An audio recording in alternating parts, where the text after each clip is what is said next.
Bueno, empecemos. ¿De qué trata la investigación? Toda investigación tiene por objeto descubrir algo y para poder sostener los resultados de una investigación usamos la estadística. Esta solo sustenta una afirmación pero no demuestra que sea verdadera. En la investigación tenemos dos categorías. Está la investigación descriptiva, que busca descubrir qué sucede, explicar, recabar los datos de lo que sucede afuera. Y también tenemos la investigación para comprobación de hipótesis. Esta pues contiene una hipótesis que no es más que una afirmación del mundo y pues se pone a prueba para explicar hechos. Cabe recalcar que no se muestra la veracidad de estos, pero sí extrae una conclusión provisional y se puede lograr sustentar. Definiciones operacionales. Una vez que tienes tu predicción de la investigación, esta debe estar planteada en términos específicos y públicamente mensurables con el objetivo de que esté empleada para medirla. La replicación.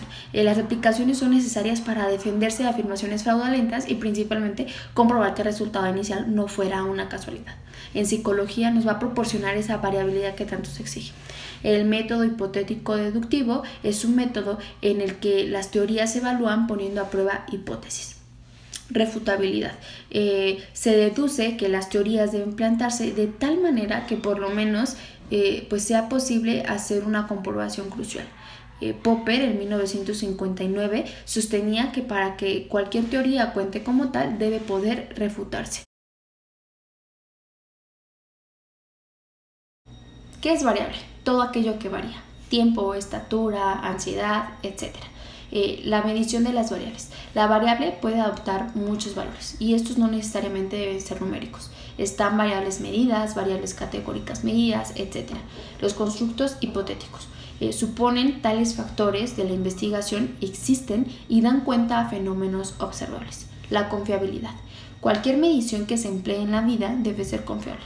De lo contrario, resulta inútil. Esto es, si existen posteriores pruebas de la investigación, estas deben de producir los mismos resultados al probarlos nuevamente con las mismas personas y en momentos diferentes. La validez. La validez es un aspecto que determina si las mediciones psicológicas realmente evalúan cierto fenómeno que se está estudiando.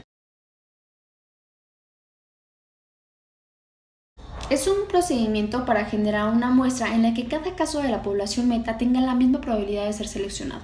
La muestra aleatoria simple.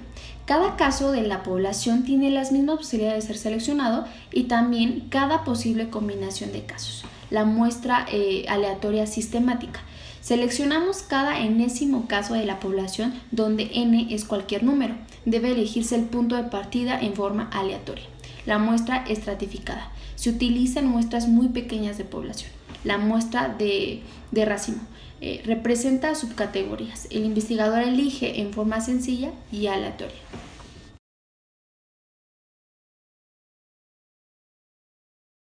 Es un procedimiento para generar una muestra en la que cada caso de la población meta tenga la misma probabilidad de ser seleccionado. La muestra aleatoria simple. Cada caso de la población tiene las mismas posibilidades de ser seleccionado y también cada posible combinación de casos. La muestra aleatoria sistemática. Seleccionamos cada enésimo caso de la población donde n es cualquier número. Debe elegirse el punto de partida en forma aleatoria. La muestra estratificada. Se utilizan muestras muy pequeñas de población.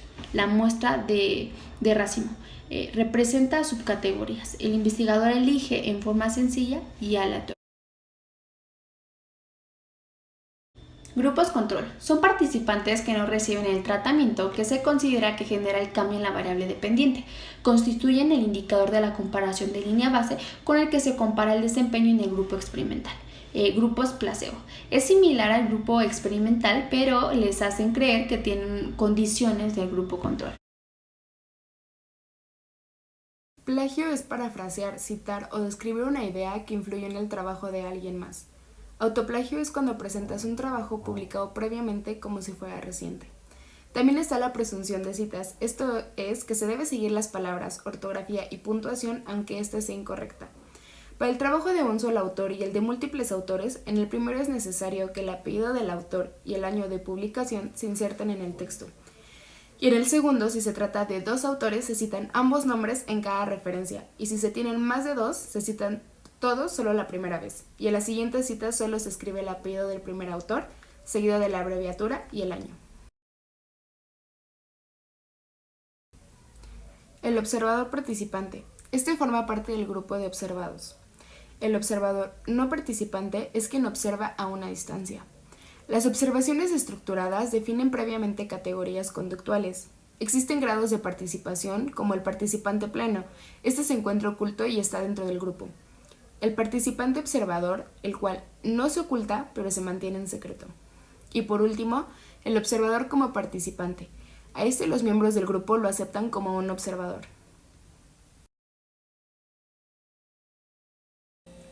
Hay dos tipos de preguntas, las abiertas que arrojan datos cualitativos y las cerradas que arrojan datos cuantitativos. El encubrimiento podría ayudar a obtener una mayor información. La relación entre el entrevistador y el entrevistado puede afectar la calidad de la información. Estudios demuestran las diferencias entre entrevistadores hombres y mujeres. Existen algunos tipos de entrevistas, como por ejemplo la no directiva, que ayuda al cliente a aumentar sus conocimientos sobre sí mismo. La informal, esta se limita a un solo tema. La semiestructurada, la cual tiene un previo esquema de temas. La estructurada pero abierta, esta ya tiene un procedimiento estandarizado. Y por último, la completamente estructurada, que utiliza preguntas con formato y orden ya establecido. Los cuestionarios y escalas obtienen información estructurada acerca de las personas. Las características de cuestionarios y escalas de medición son el poder de discriminación, confiabilidad, validez y estandarización. Hay dos tipos de confiabilidad, la interna y la externa. Existen algunos tipos de validez, como la nominal, de contenido, de criterio y de constructo. Y por último, la estandarización. Esta se ajusta utilizando pruebas de confiabilidad y validez para la eliminación de reactivos. Los estudios transversales comparan muestras de diferentes grupos. Los estudios longitudinales se caracterizan porque no se puede tener la certeza de que dos o más grupos sean similares. Los estudios transculturales comparan dos o más culturas. Y por último, los estudios intraculturales comparan las diferentes culturas dentro de una misma sociedad. Variables pueden ser categóricas como soltero, casado y viudo o de medida como la temperatura. Entre los niveles de medición se encuentran los nominales, ordinales, de intervalo y de razón, los cuales pueden ser discretos o continuos. Las medidas de tendencia central son media, mediana y moda.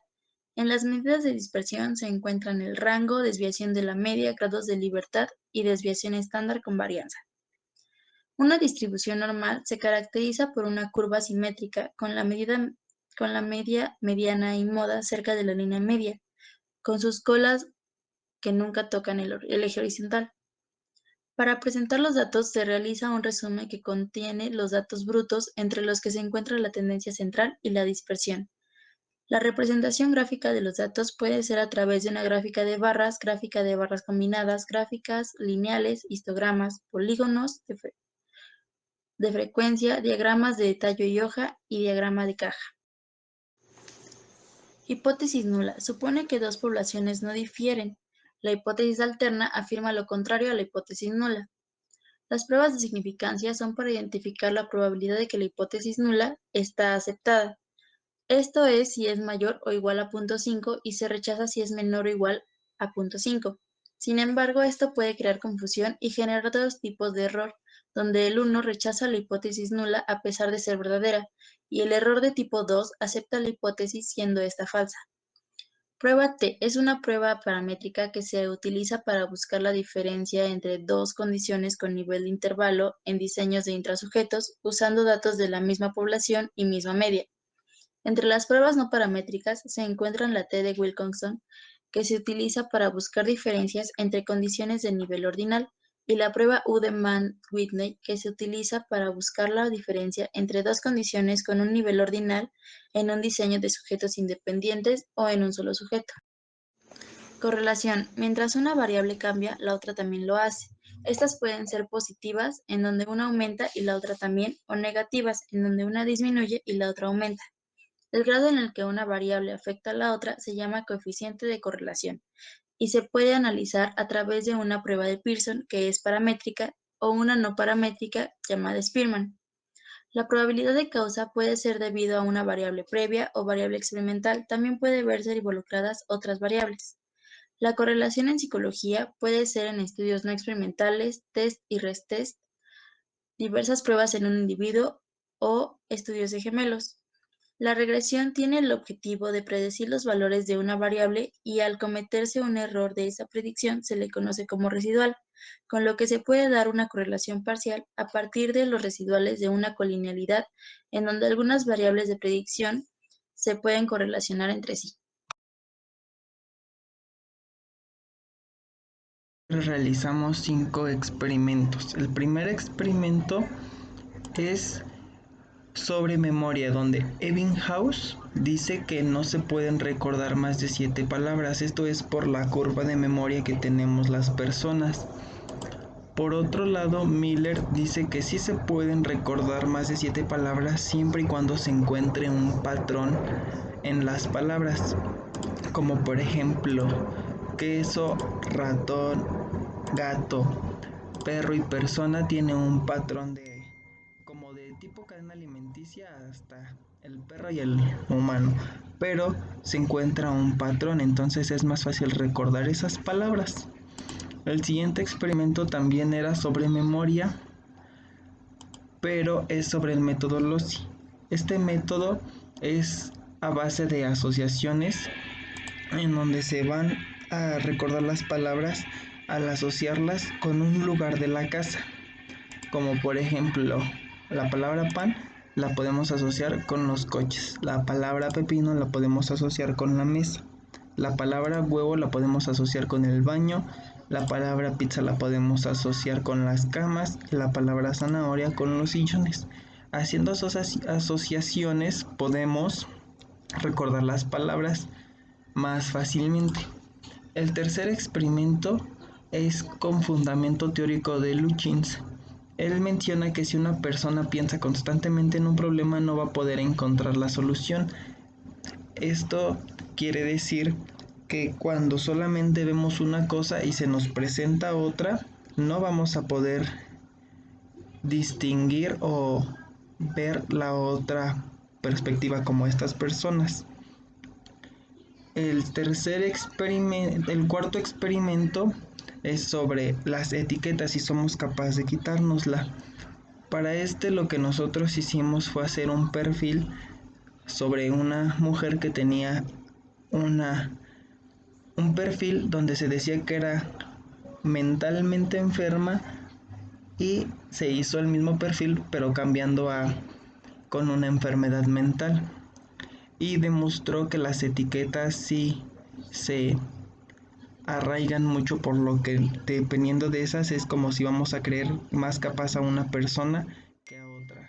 Como por aquí hay diferentes razas, diferentes enfermedades, diferentes trabajos, entonces vamos a solamente verle ciertas capacidades. Por último, el experimento de Zimbardo fue el que retomamos, donde él en la Universidad de Stanford metió a algunos alumnos al experimento, donde estuvieron en el sótano y tenían roles. Esos roles eran de prisionero y de policía. Los roles se abrazaron emocionalmente, por lo que las personas, aunque no tuvieran esas cualidades, el rol les hacía comportarse de cierta manera, y eso lo comprobamos con el experimento que hicimos, en donde se les dio tarjetitas y cada tarjetita tenía un papel, y ese rol lo abrazaron y afecta emocionalmente a las personas.